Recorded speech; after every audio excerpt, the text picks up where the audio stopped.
कहा जाता है कि भविष्य को समझना है तो इतिहास पढ़िए। कहा यह भी जाता है कि भविष्य का निर्धारण करने में इतिहास एक शिक्षक होता है।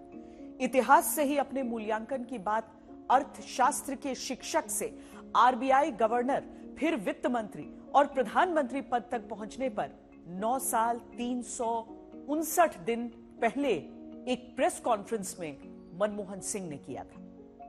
जीवन को खुली किताब बताने वाले देश के पूर्व प्रधानमंत्री मनमोहन सिंह को इतिहास कैसे याद करेगा, क्योंकि 92 वर्ष की आयु में अंतिम सांस लेने वाले डॉक्टर मनमोहन सिंह ने भ्रष्टाचार के आरोप से लेकर मजबूत प्रधानमंत्री होने तक की शंकाओं को लेकर उठते सवालों पर सिर्फ एक जवाब दिया, फैसला इतिहास करेगा।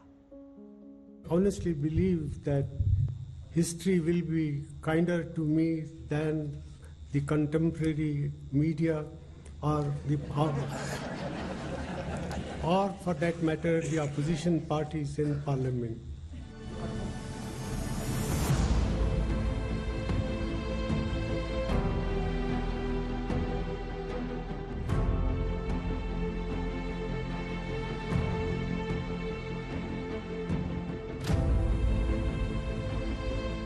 इतिहास से खुद के प्रति उदार होने की ईमानदार उम्मीद लगाते पूर्व प्रधानमंत्री मनमोहन सिंह को इतिहास कैसे याद करेगा? ये इतिहास के पन्नों में दर्ज है।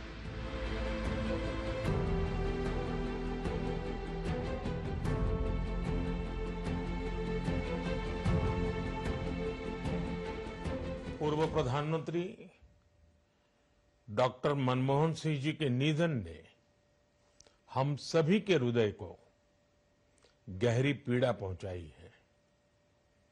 उनका जाना एक राष्ट्र के रूप में भी हमारे लिए बहुत बड़ी क्षति है। उन्होंने प्यार, स्नेह, मार्गदर्शन दिया, ये अपने आप में बेजोड़ था।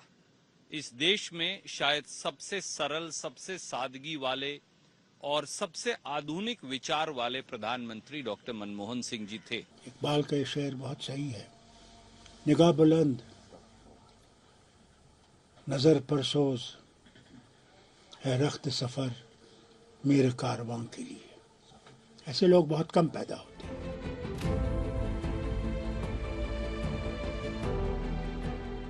क्या इतिहास केवल अर्थशास्त्र के उस मेहनती विद्यार्थी के तौर पर याद रखेगा जिन्होंने किताबें, डिग्रियां केवल पढ़ाई या कमाई के लिए नहीं उठाई,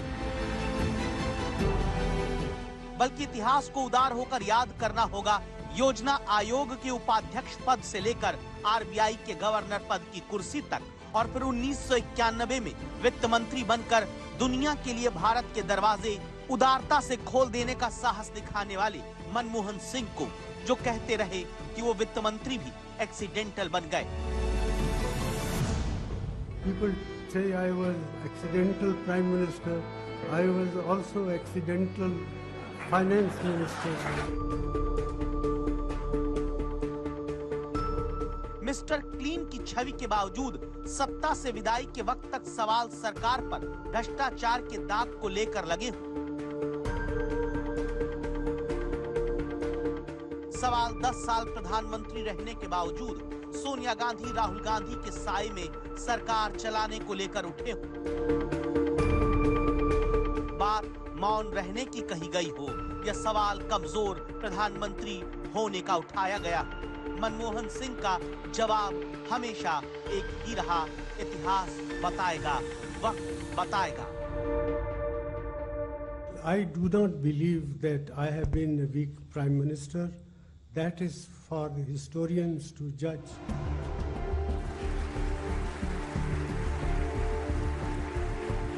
विचारधाराओं के चश्मे से इतर मनमोहन सिंह का मूल्यांकन इतिहास जब भी करेगा, ये जरूर पाएगा कि 3 दशक के सक्रिय सार्वजनिक जीवन में 32 दांतों के बीच जीभ जैसे शांत सौम्य तरीके से बड़े फैसले लेते रहे।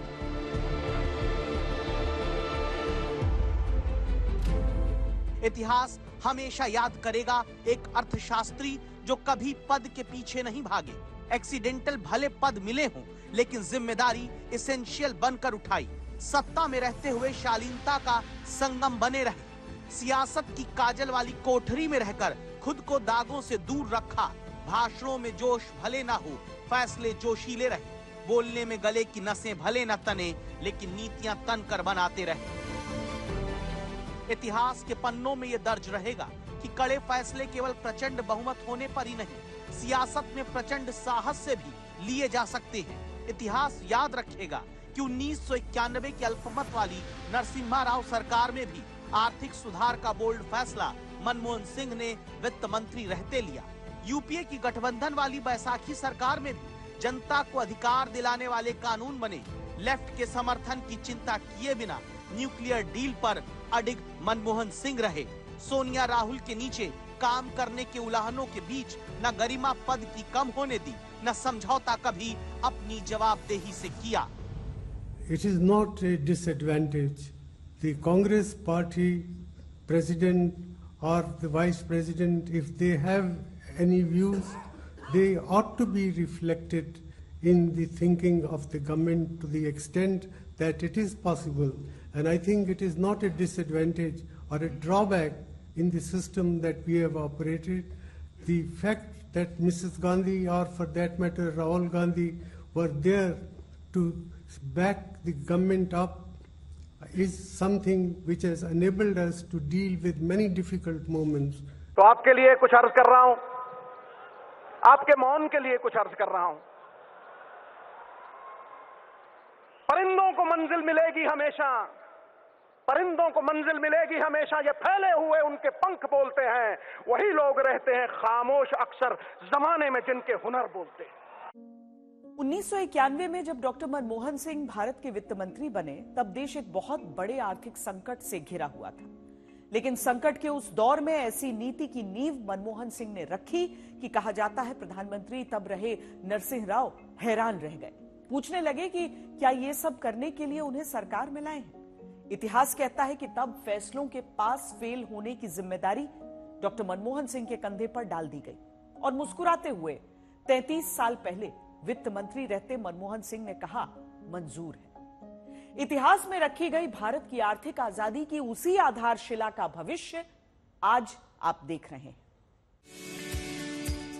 अब अगर सारी दुनिया मोबाइल में सिमटी दिखती है, आप टीवी चैनल भी मोबाइल पर देखने लगे हैं। इस समय भारत में करीब 800 से ज्यादा टीवी चैनल मौजूद हैं। जब हाथ में रिमोट लेकर आप टीवी के चैनल बदल पा रहे हैं या मोबाइल लेकर ओटीटी प्लेटफॉर्म देख पाते हैं, तो इसके लिए भी इतिहास मनमोहन सिंह के फैसलों को श्रेय देता है। यानी 33 सालों में एक टीवी चैनल से सफर 800 चैनल के पार तक पहुंचा है। तो सूचना और मनोरंजन की एक क्रांति 1991 के आर्थिक उदारवाद की ही देन है, क्योंकि उससे पहले लाइसेंस राज की कई तरह की लागू पाबंदियां थी और उनसे आजादी वित्त मंत्री रहते मनमोहन सिंह ने दिलाई। सरफरोशी की तमन्ना अब हमारे दिल में है, देखना है जोर कितना बाजुए कातिल में है। आज आप अगर अपना पैसा रखने के लिए अपनी सुविधा के मुताबिक बैंक चुन पाते हैं, अपनी पसंद की कार चुनकर खरीद पाते हैं, चल पाते हैं, अपनी पसंद की स्मार्ट टीवी एलईडी आप खरीद पाते हैं, तो इतिहास कहता है इसकी वजह पहली बार एक्सीडेंटल वित्त मंत्री बनाए गए मनमोहन सिंह ही हैं, जिन्होंने भारत के बंद दरवाजों को दुनिया के लिए खोलकर न सिर्फ आर्थिक संकट से देश को बचाया, बल्कि विकास के उस रास्ते को भी खोला जहां 5 ट्रिलियन इकोनॉमी का सपना देखा जाता है। मनमोहन सिंह के उदारीकरण की नीति लागू करने के बाद ही भारत का बैंकिंग सेक्टर खुला। भारत में दूरसंचार की क्रांति भले 1991 में नहीं हुई, लेकिन सच है कि 1991 के बाद इसमें रफ्तार मिली। नई आर्थिक नीतियों के साथ ही भारत में टेलीकॉम सेक्टर के उपकरणों के उत्पादन की शुरुआत हुई। 1991 की उदारवादी नीतियों के लागू होने से नागरिक उड्डयन का क्षेत्र प्रभावित हुआ, हवाई कंपनियों को विस्तार मिला, विदेशी कंपनियों के लिए भारत के बाजार खुले, कंपनियों के लिए आयात और निर्यात से जुड़े प्रतिबंधों से मुक्ति मिली। हजारों जवाबों से अच्छी है मेरी खामोशी, न जाने कितने सवालों की आबरू रखी। 1991 में उदारीकरण से लेकर 2008 में न्यूक्लियर डील तक भारत के भविष्य की वो नींव अपने राज में मनमोहन सिंह रख गए, जिसके लिए इतिहास उन्हें हमेशा याद करेगा। मेरा ये मानना है कि कई युग पुरुष इस तरह के हैं जिन्होंने इस देश के इतिहास में इस देश को दिशा दी है, उनमें डॉक्टर मनमोहन सिंह का नाम रहेगा। उनकी शराफत उनकी सादगी को लोग कभी कभी कमजोरी का नाम दे देते थे, पर डॉक्टर मनमोहन सिंह एक सशक्त नेता थे। Indo US civil nuclear deal जिस तरह से उन्होंने देश के हित में कराई, उनकी पर्सनैलिटी की छाप सदा उस डील पर रहेगी और वो डील इस देश के इतिहास में एक स्मरणीय अचीवमेंट रहेगी कांग्रेस पार्टी की, उस वक्त की सरकार की, यूपीए की सरकार की। बहुत लोगों ने कहा कि क्योंकि वो बहुत सादे हैं, बहुत सरल हैं, इसलिए वो बहुत कमजोर हैं। डॉक्टर मनमोहन सिंह ने अपने जीवन में ये साबित किया कि सरलता और सादगी कमजोरी नहीं दिखाते। 26 सितंबर 1932 को अविभाजित भारत में पश्चिमी पंजाब यानी आज के पाकिस्तान के गाह गांव में जन्मे मनमोहन सिंह ने कभी कोई काम वाहवाही के लिए नहीं किया। पंजाब यूनिवर्सिटी से इकोनॉमिक्स पढ़कर 1962 में ऑक्सफोर्ड यूनिवर्सिटी से डॉक्टरेट की उपाधि हासिल की। 1971 में भारत सरकार के वाणिज्य मंत्रालय में आर्थिक सलाहकार बने। 1972 में वित्त मंत्रालय में मुख्य आर्थिक सलाहकार। 1982 से 85 के बीच रिजर्व बैंक के गवर्नर। 1991 में नरसिम्हा राव सरकार में वित्त मंत्री। 22 मई 2004 को देश के पहले सिख प्रधानमंत्री बने। 26 मई 2014 तक लगातार प्रधानमंत्री पद पर 2 कार्यकाल पूरे किए। यूपीए सरकार का कुल 3656 दिनों तक नेतृत्व किया। जवाहरलाल नेहरू और इंदिरा गांधी के बाद भारत के इतिहास में लगातार दूसरी बार प्रधानमंत्री बनने वाले पहले नेता मनमोहन सिंह रहे। अपने कार्यकाल में आम आदमी के जीवन में बदलाव की बयार लाने वाले फैसले करते मनमोहन सिंह पर जब सवाल उठा 10 जनपद के साए में रहने का या फिर अहम मुद्दों पर मौन हो जाने का, मनमोहन सिंह ने खामोशी से ही ये जवाब दिया जिसे इतिहास हमेशा याद रखेगा। जहाँ तक बोलने का सवाल है, जब भी जरूरत पड़ी है पार्टी फोरम में मैं जरूर बोलता रहा हूँ और आगे भी बोलता रहूंगा। डॉक्टर मनमोहन सिंह से उनके आखिरी कार्यकाल के आखिरी 5 महीने की शुरुआत में एक प्रश्न हुआ कि आपको लगता है कि आप चूक गए? उन्होंने तब संयम के साथ जवाब दिया, यह फैसला इतिहासकारों को करना है कि मैंने क्या किया और क्या नहीं किया।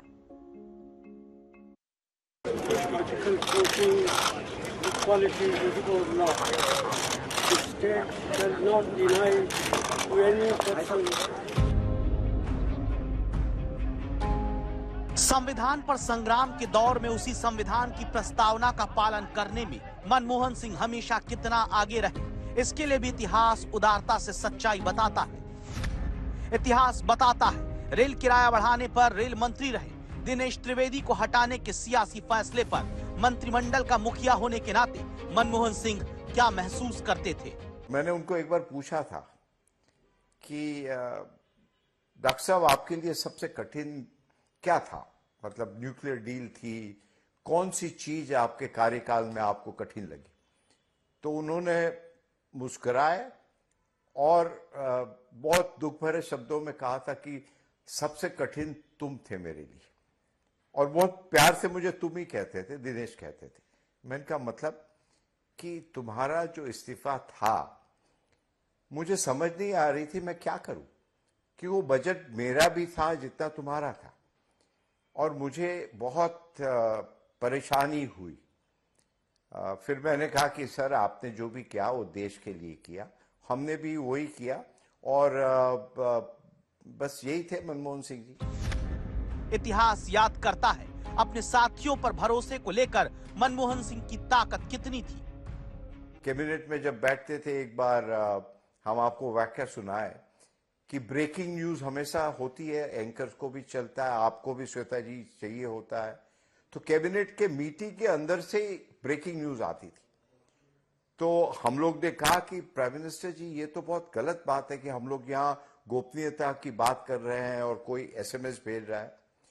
तो उन्होंने कहा कि देखिए हमारे पास 2 रास्ते हैं, एक रास्ता ये है कि सबको बोले कि आप टेलीफोन आपका बाहर छोड़कर आइए, और दूसरा रास्ता है कि हम हमारे जो साथीदार हैं उन पर विश्वास करें। तो मैं तो अपने साथीदार पर विश्वास करूंगा, और जो भी मैसेज भेजता है उसको मैं निमंत्रण बहुत हाथ जोड़ के प्रार्थना करूंगा कि मेहरबानी करके मत करो। उसके बाद से कोई मैसेज भेजना बंद किया, जो भी भेज रहा था। तो ये थे मनमोहन सिंह जी जो अपने साथीदार को पूरा ट्रस्ट करते। इतिहास याद रखेगा विपक्ष में आने के बावजूद राष्ट्र को लेकर राजनीति मनमोहन सिंह ने कभी नहीं की।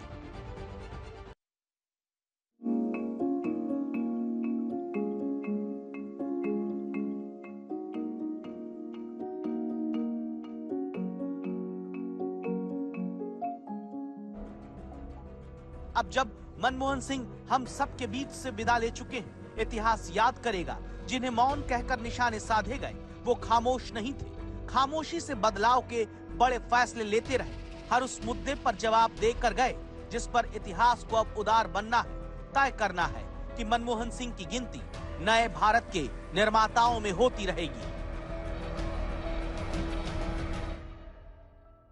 माना कि तेरी दीद के काबिल नहीं हूं मैं,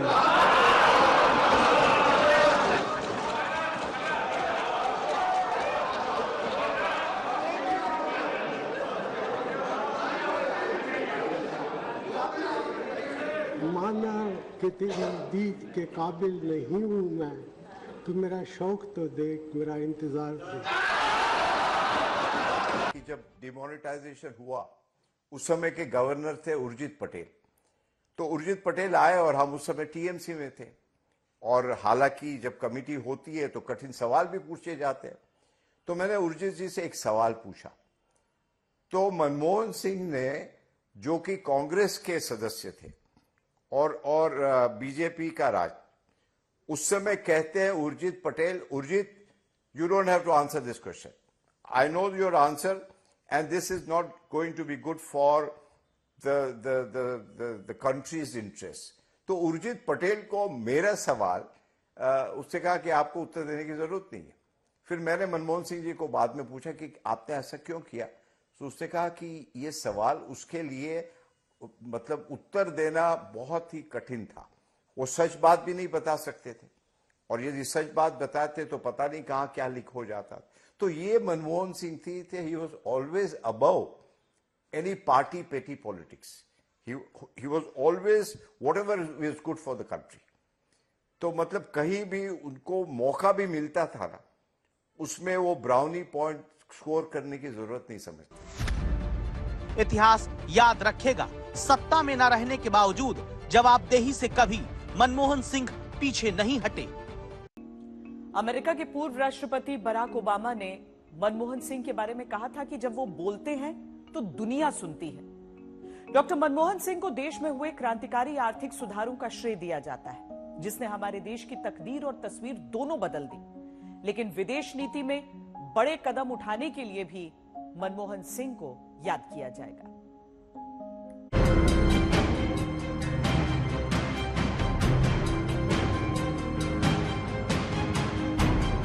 एक नेक इंसान के रूप में, एक विद्वान अर्थशास्त्री के रूप में और रिफॉर्म्स के प्रति समर्पित लीडर के रूप में उन्हें हमेशा याद किया जाएगा। मनमोहन सिंह का नाम आते ही एक नेक शख्सियत उभरती है, एक विद्वान अर्थशास्त्री का चेहरा सामने आता है जिसने देश को दिवालिया होने के कलंक से बचाया। एक ऐसा नेता जो सच्चे अर्थों में भारत का रिफॉर्मर इन चीफ था। एक चुनौतीपूर्ण समय में उन्होंने रिजर्व बैंक के गवर्नर की भूमिका निभाई। पूर्व प्रधानमंत्री, भारत रत्न श्री पीवी नरसिम्हा राव जी की सरकार के वित्त मंत्री रहते हुए उन्होंने वित्तीय संकट से घिरे देश को एक नई अर्थव्यवस्था के मार्ग पर प्रशस्त किया। मनमोहन सिंह को वित्त मंत्री के रूप में सरकार नियंत्रित अर्थव्यवस्था को लाइसेंस राज से मुक्ति दिलाने के लिए याद किया जाता है, लेकिन डॉक्टर मनमोहन सिंह आर्थिक मामलों के साथ भारत की विदेश नीति के वास्तुकार भी थे। मिट गए मिस्र, यूनान और रोमा, लेकिन काहे में अब तक नामो निशान हमारा। कुछ बात है कि हस्ती मिटती नहीं हमारी, सदियों रहा है दुश्मन दौरे ज़मां हमारा।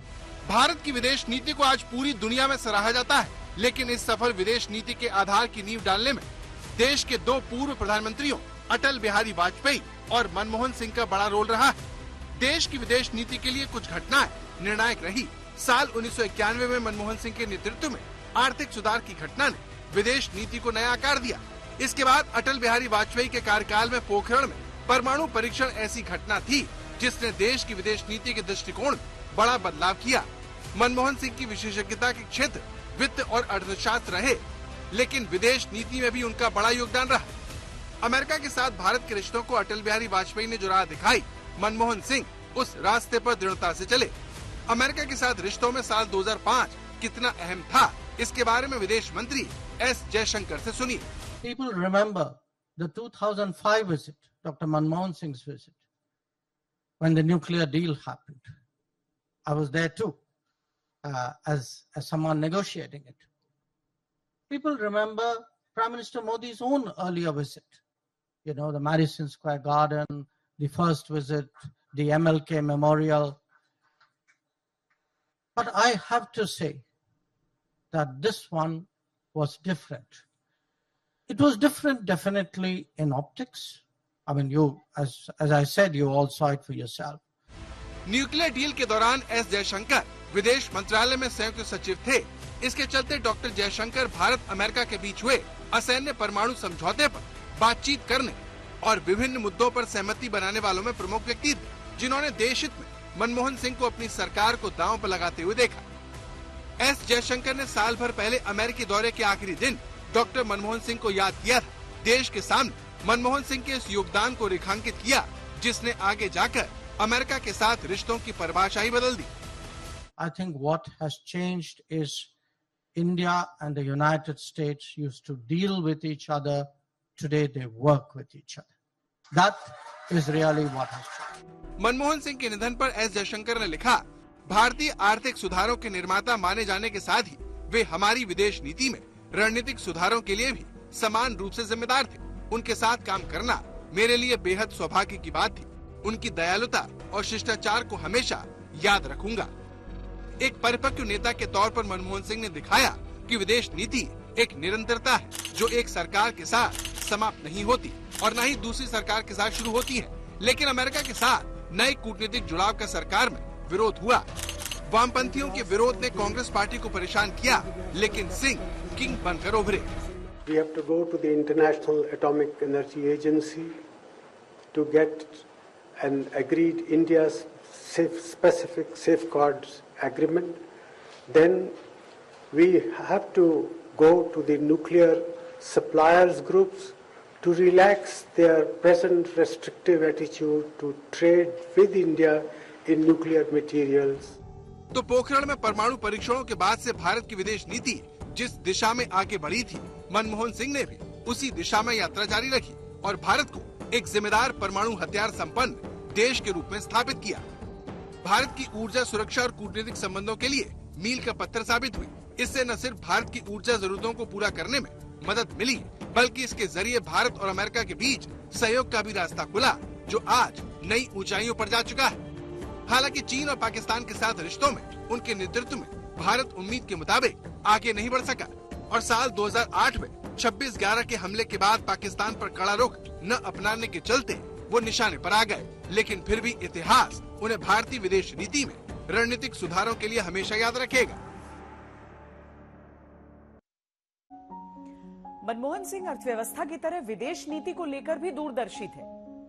साल 2004 में जब वो पहली बार प्रधानमंत्री बने तो उन्होंने विदेश नीति पर खास ध्यान दिया और आज सफल विदेश नीति की नींव तैयार की।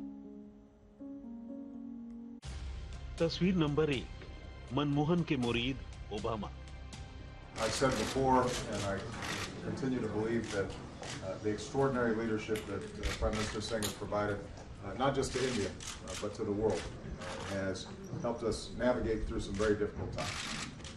And I can tell you that here at the G20, when the Prime Minister speaks, people listen, particularly because of his deep knowledge of economic issues. तस्वीर नंबर 2, अमेरिकी संसद में standing ovation.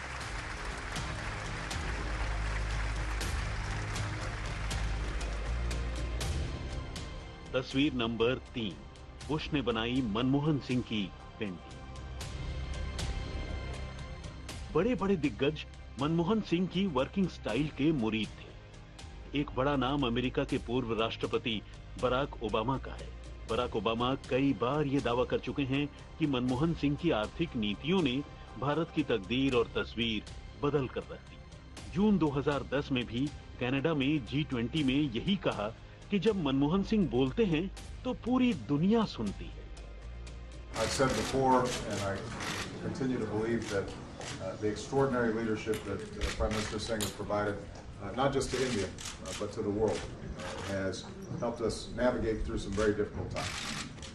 And I can tell you that here at the G20, when the Prime Minister speaks, people listen, particularly because of his deep knowledge of economic issues.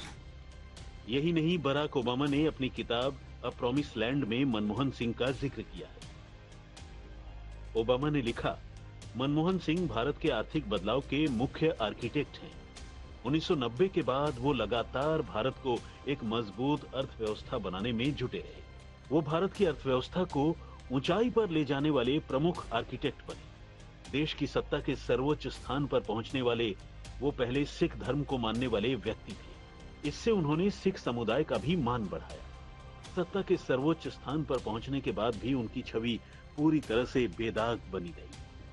उन्होंने पद, प्रतिष्ठा और उसकी गरिमा को हर कीमत पर बनाए रखा और लोगों का भरोसा जीतने में कामयाब रहे। ओबामा ने अपनी किताब में पाकिस्तान और भारत के रिश्तों में कड़वाहट को लेकर भी लिखा है। भारत पर पाकिस्तान के आतंकी हमलों के बाद जब सख्त जवाबी कार्रवाई की मांग उठ रही थी, तब उन्होंने इसका विरोध किया था। ऐसे में उन्होंने अपना संयम नहीं खोया। हालांकि राजनीतिक जमीन पर इसकी उन्हें कीमत भी चुकानी पड़ी। पाकिस्तान के खिलाफ कार्रवाई न करने की वजह से जनमानस में एक पार्टी विरोधी भावना पैदा हुई, जिसका फायदा भारतीय जनता पार्टी को मिला। कई राजनीतिक पर्यवेक्षक इस बात को मानते हैं कि सोनिया गांधी ने एक पीएम के तौर पर उनका सही चुनाव किया था।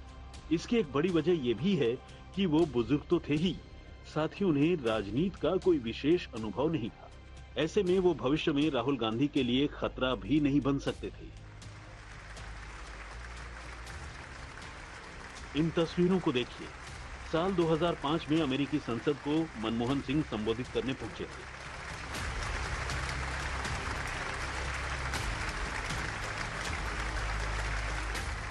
अमेरिका के एक-एक सांसद ने मनमोहन सिंह को स्टैंडिंग ओवेशन दिया। ओबामा हो या फिर अमेरिका के पूर्व राष्ट्रपति जॉर्ज बुश, दोनों अमेरिकी राष्ट्राध्यक्षों ने मनमोहन सिंह का लोहा माना।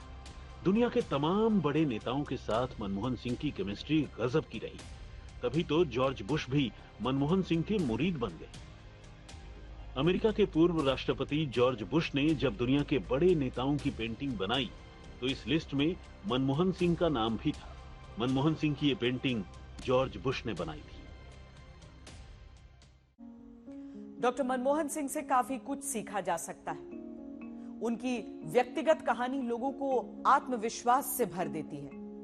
15 साल का सिख शरणार्थी लड़का जिसके परिवार को 1947 में भारत के विभाजन के बाद अपना घर बार छोड़ना पड़ा। बाद में यही लड़का ऑक्सफोर्ड और कैम्ब्रिज में पढ़ने जाता है और बड़े बड़े पद पर रहते हुए दुनिया के सबसे बड़े लोकतंत्र का 2-2 बार प्रधानमंत्री बनता है। दुर्भाग्य की बात यह है कि मनमोहन सिंह इतनी उपलब्धियां हासिल करने के बावजूद एक इच्छा दिल में लिए चल बसे। अभावों और संघर्षों से ऊपर उठकर कैसे ऊंचाइयों को हासिल किया जा सकता है, उनका जीवन ये सीख भावी पीढ़ी को देता रहेगा।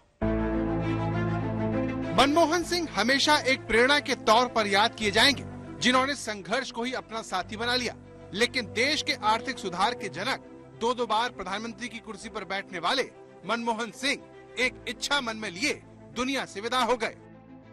एक बार उन्होंने मुझे कहा कि मेरा बड़ा मन है कि मैं अपने गांव में होके आऊं, तो ये उनके मन में इच्छा हमेशा रह गई, वो नहीं पूरी हो पाई। आखिर मनमोहन सिंह को किस बात का मलाल रह गया? इस तस्वीर का रिश्ता मनमोहन सिंह की उस अधूरी इच्छा से है, जिसकी कहानी कांग्रेस नेता राजीव शुक्ला ने उनके निधन के बाद सुनाई। एक बार उन्होंने मुझे कहा कि मेरा बड़ा मन है कि मैं अपने गांव में होके आऊं, लेकिन वो गांव पाकिस्तान में है, झेलम जिले में। तो मैंने कहा वहाँ क्या देखना चाहते हैं आप? आपका घर है वहां पे? कहने नहीं, घर तो नहीं, लेकिन उस स्कूल में जाना चाहते हैं जहां हम क्लास 4 तक पढ़े थे। तो ये उनके मन में वो इच्छा हमेशा रह गई, वो नहीं पूरी हो पाई। मनमोहन सिंह का जन्म 26 सितंबर 1932 को पाकिस्तान के पंजाब राज्य के चकवाल जिले के गाह गांव में हुआ। अब ये गांव पंजाब की राजधानी इस्लामाबाद से 100 किलोमीटर दक्षिण पूर्व में चकवाल जिले का हिस्सा है। मनमोहन सिंह ने 1947 के बंटवारे का दर्द झेला था। मनमोहन सिंह का परिवार बंटवारे के समय पंजाब के अमृतसर में बस गया। बचपन में उन्होंने बहुत संघर्ष किया। उनकी माँ बहुत ही कम उम्र में, जब वो थे बिल्कुल उन्हें होश भी नहीं था, बहुत छोटे थे, तभी उनकी माँ का निधन हो गया था। तो उनके दादा दादी ने उनका पालन किया था। पिताजी उनके तो वहाँ पेशावर में काम करते थे। तो उन्होंने बचपन में बहुत संघर्ष किया और इसके बाद जो है पढ़ाई में अव्वल थे और उसके बाद उन्होंने टॉप किया। मनमोहन सिंह के बचपन का नाम मोहना था। इस तरह राजा मोहम्मद अली ने मोहना को शॉल, चकवाली जूती और गांव की मिट्टी और पानी दिया। बदले में उन्हें पगड़ी और कढ़ाई वाली शॉल तोहफे में मिली। सत्ता संभालने के कुछ ही समय बाद मनमोहन सिंह ने पाकिस्तान के उस समय के शासक जनरल परवेज मुशर्रफ को खत लिखा, जिसमें कहा गया कि गाह गांव की तरक्की के लिए कोशिश की जाए। उन्होंने संयुक्त राष्ट्र के लिए काम किया। 1971-72 में वित्त वाणिज्य मंत्रालय के बतौर सलाहकार के रूप में काम किया। फिर आरबीआई के गवर्नर बने। 1991 में वित्त मंत्रालय की जिम्मेदारी संभाली और 2 बार देश के प्रधानमंत्री रहे।